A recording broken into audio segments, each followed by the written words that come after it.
The rain fell in sheets across the dark hillside, turning the dirt roads into rivers of mud. Inside the gray stone shelter for displaced youth, the lights flickered with each roll of thunder, casting dancing shadows along the stone walls. This place had never been warm, but tonight it felt especially cold. In a storage closet converted into sleeping quarters, a girl named Nira sat curled against the wall, her knees pulled tight to her chest. She was small for her age, with smooth gray skin and large amber eyes that reflected light like a cat's. But what made her truly different were the markings that traced along her arms and collarbone, delicate patterns that glowed with soft blue light when her emotions ran high. Right now, they were glowing. She tried to dim them by pressing her arms against her body, hiding the light beneath her thin shirt, but fear made them pulse brighter. She'd learned long ago that when the markings glowed, bad things happened. Not because she wanted them to, but because she couldn't control them. The door opened without warning. Madame Kelva stood in the doorway, her tall frame blocking out the hall light. Two attendants flanked her, their expressions neutral, but their eyes wary. "Get up, child," Madame Kelva said, her voice carrying the exhaustion of someone who'd made a difficult decision and wanted it over with .nira stood slowly, her legs shaking. "Did I do something wrong?" "Wrong?" Madame Kelva's laugh was bitter. "You exist, child. That's been the problem from the start." The words hit Nira like a physical blow. She'd heard whispers before, seen the other children avoid her, felt the way the caretakers flinched when she came near. But no one had ever said it so plainly. "The water system that burst this morning," Madame Kelva continued, stepping into the small room. "The lights that explode when you're upset. The machinery that fails when you walk past. We've tolerated it because we had nowhere else to send you. But the regional council has made their position clear. You're a liability we can no longer afford." "I don't mean to," Nira whispered, her voice breaking. "I don't know how to stop it. That's precisely the problem. You can't stop it, can't control it, and we can't risk the safety of the other children." Madame Kelva nodded to the attendants. "Take her outside. Someone will collect her in the morning." "Outside?" Nira's eyes widened. "In the storm? There's an overhang by the south wall. You won't drown." Madame Kelva turned away. "This isn't personal, child. It's practical." But it felt personal. It felt like every moment of isolation, every whispered word, every fearful glance had been leading to this. The attendants grabbed her arms, not roughly but firmly, and pulled her from the room. As they walked through the corridor, Nira saw faces peeking from doorways. Other children, watching her removal with wide eyes. None spoke up. None moved to help. They'd all been taught that she was dangerous. The front doors opened, and the storm's fury rushed in. Wind tore at Nira's clothes, and rain lashed her face. Before she could protest, before she could beg one more time, the attendants pushed her forward. She stumbled down the steps, her bare feet slipping on wet stone. She fell hard into the mud, the impact knocking the breath from her lungs. Behind her, the heavy doors slammed shut with a finality that echoed through the storm. Nira lay there in the mud, rain soaking through her clothes, and felt something inside her break.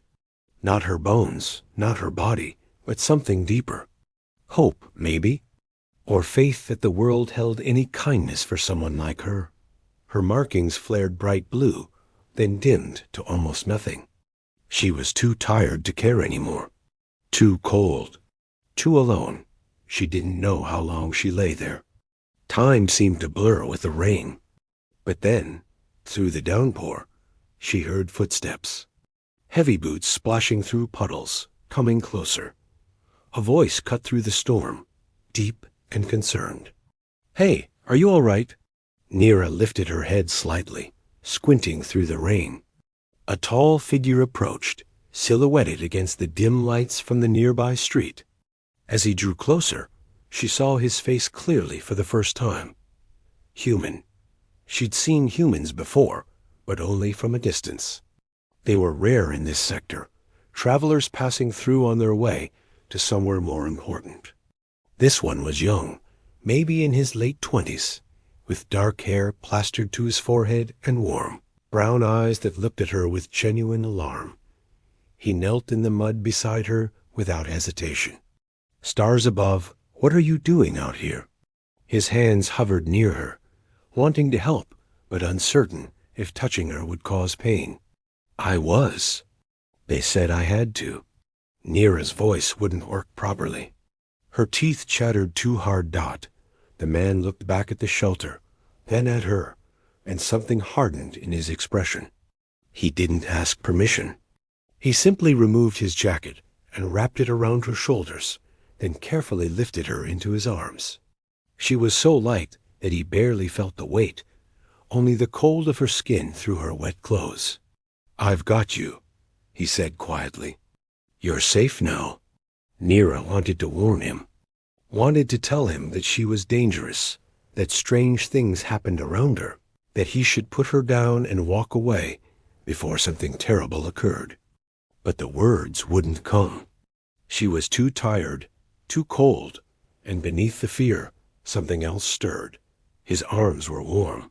His heartbeat was steady beneath her ear. And when he looked at her, there was no fear in his eyes. My name's Marcus, he said as he carried her through the storm. Marcus Reed, what's yours? Nira, she whispered. Nira, he repeated, as if testing how the name felt. That's a good name. Listen, Nira, I have a ship not far from here. It's warm and dry, and I've got supplies to help you. Is that okay? No one had asked her permission for anything in so long that she almost didn't understand the question. Slowly, she nodded against his chest. Marcus adjusted his grip on her, protecting her from the worst of the rain, and began walking. Each step took them further from the shelter, from the only home Nira had ever known, however cold it had been. But each step also took them towards something unknown. Through the rain, Nira could just make out the shape of a ship in the distance. It wasn't large or particularly impressive, but its lights glowed warmly through the storm, and for the first time in her life, Nira felt like she was moving toward something instead of being pushed away. Her markings flickered faintly beneath Marcus's jacket, responding to the warmth seeping into her skin and the strange tentative feeling blooming in her chest. She didn't have a name for it yet, but someday she would learn to call it hope.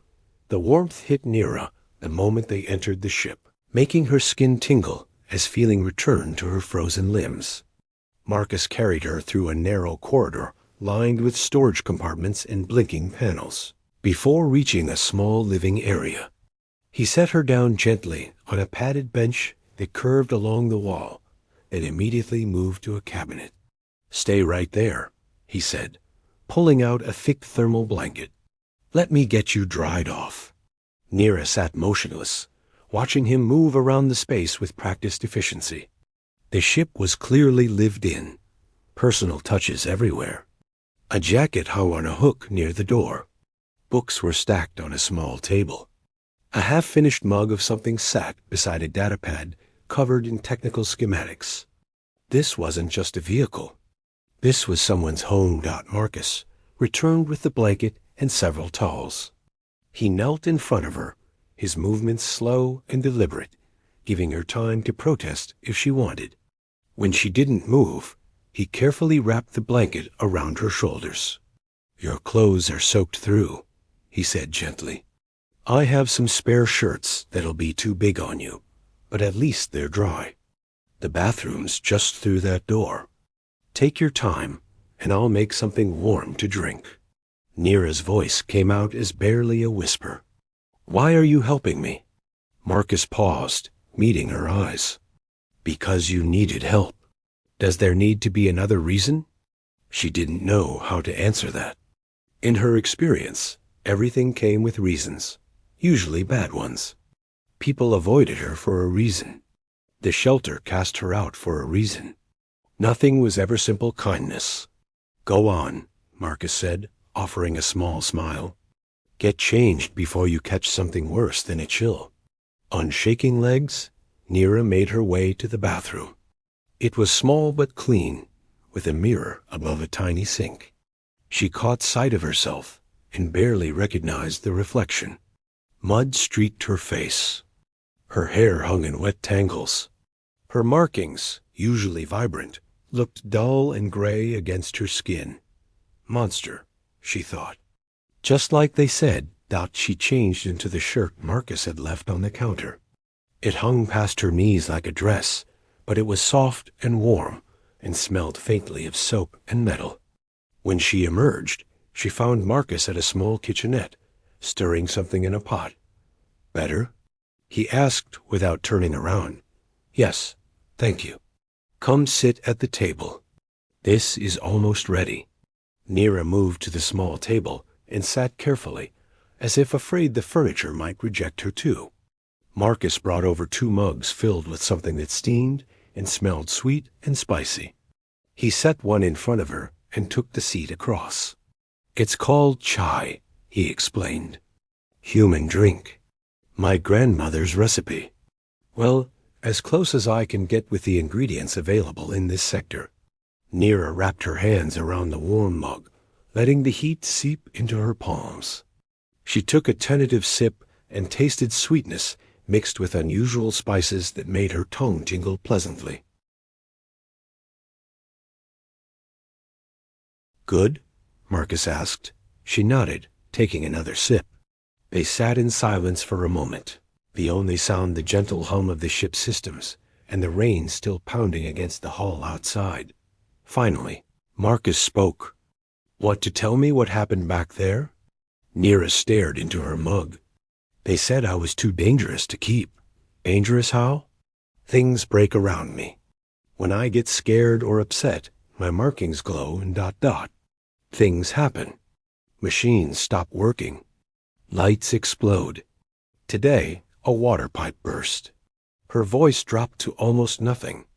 They're right. I am dangerous. No, Marcus said firmly. The conviction in his voice made her look up. You're not dangerous. You have an ability you don't understand yet. That's different. But people get hurt. Things break. Because you haven't been taught to control it. That doesn't make you dangerous. It makes you untrained. Marcus leaned forward, his expression earnest. When I was learning to repair engines, I made mistakes all the time. Once, I nearly blew up an entire cargo bay because I crossed the wrong wires. Did that make me dangerous? That's different, is it? I didn't know what I was doing. I made mistakes. Things broke. But someone patient taught me, showed me how to do it right, and now I can repair almost anything. He gestured around the ship. I built most of this myself. The same hands that nearly caused an explosion. Nira considered this, her fingers tracing the rim of her mug. No one ever tried to teach me. They just avoided me. Then they were fools. Marcus's voice carried a hint of anger, but not at her.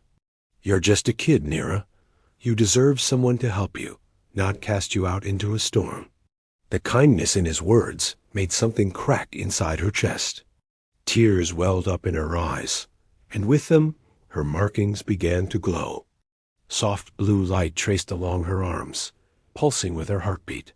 Nira gasped and tried to cover them. I'm sorry. I can't. Hey! Marcus reached across the table, stopping just short of touching her hand. Don't apologize. And definitely don't hide them. They're beautiful.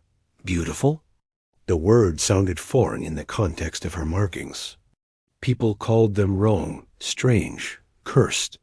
Never beautiful. Look at them, Marcus said softly. Really look. Hesitantly, Nira held up her arm, watching the patterns glow against her gray skin. The light pulsed gently, following the rhythm of her breathing. In the dim lighting of the ship, they really did look like something beautiful. Like living art. The universe is full of different people with different abilities, Marcus continued. On Earth, some humans are born with perfect pitch and can hear music in everything. Others can solve mathematical equations in their heads that would take computers hours to process. You have light inside you that responds to your emotions. That's not a curse, Nira. That's extraordinary. But I can't control it. Not yet. But you could learn. He paused, seeming to make a decision. If you wanted to, you could stay here for a while. I travel around doing repair work. Nothing glamorous, but it pays well enough.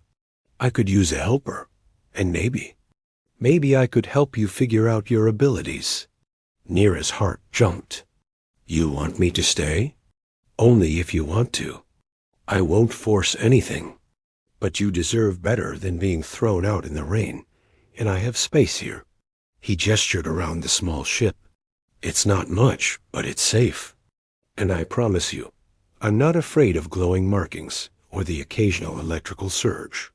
You should be, Nira whispered. Everyone else is. Well, I'm not everyone else. Marcus smiled. I'm just a human mechanic who's seen enough of the galaxy to know that different isn't the same as dangerous. So what do you say? Want to give this a try? Nira looked around the small ship again. It was cramped and cluttered, and nothing like the shelter she'd left behind. But it was warm. And Marcus looked at her like she was a person, not a problem. I don't want to be trouble, she said carefully. You won't be. And even if things break sometimes, well, I'm a mechanic. Fixing things is literally what I do. He stood and offered his hand. Partners? Nira stared at his outstretched hand. No one had ever offered to shake hands with her before. Slowly, afraid her touch might hurt him, she reached out and placed her small hand in his. His hand was warm and calloused from work, and when her markings flared brighter at the contact, he didn't flinch. He just smiled and gave her hand a gentle shake. Partners, Nira echoed, the word feeling strange but wonderful in her mouth. Good. Now you look exhausted. The sleeping quarters are through that door. Take the bed. I'll sleep out here tonight. I can't take your bed. You can and you will. Doctor's orders. When she gave him a confused look, he laughed. Okay, not a doctor, but still orders. You need rest. Nira was too tired to argue. She made her way to the small sleeping quarters, finding a bed built into the wall with storage underneath. It was the most comfortable thing she'd ever seen. She climbed in, pulling the covers up to her chin. Through the open door, she could see Marcus settling onto the bench in the main area, covering himself with a spare blanket. He caught her watching and gave her a small wave. Sleep well, Nira. Tomorrow's a new day, Marcus. She called softly. Yeah? Thank you. For everything. You're welcome. Now get some rest. Nira closed her eyes, listening to the rain against the hull and the gentle sounds of Marcus moving around the ship. For the first time in her life, she fell asleep feeling safe. Her markings glowed softly in the darkness, not from fear or stress, but from something else entirely, something that felt almost like happiness. Outside, the storm began to fade, and the first hints of dawn touched the horizon. Inside the Starling, a young girl who had been cast aside found the beginning of something she'd never had before, a home.